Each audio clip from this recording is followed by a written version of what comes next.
Let's take a look at the USB3 1x2 in action. Starting with the room PC, use the included USB-A to USB-B 3.0 cable to connect to the USB3 host 1 port.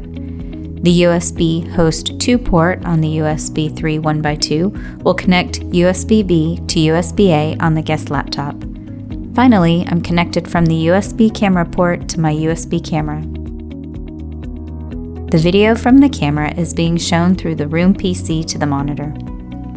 When I plug in my guest laptop, the video automatically switches and I'm able to use the USB camera for my soft codec video conference. Once I disconnect my laptop, the USB3 1x2 automatically switches back to the room PC and the video shows up back on my monitor. Pressing the toggle button will switch between host 1 and host 2. A green LED means that the host is active. An orange LED means the host is inactive.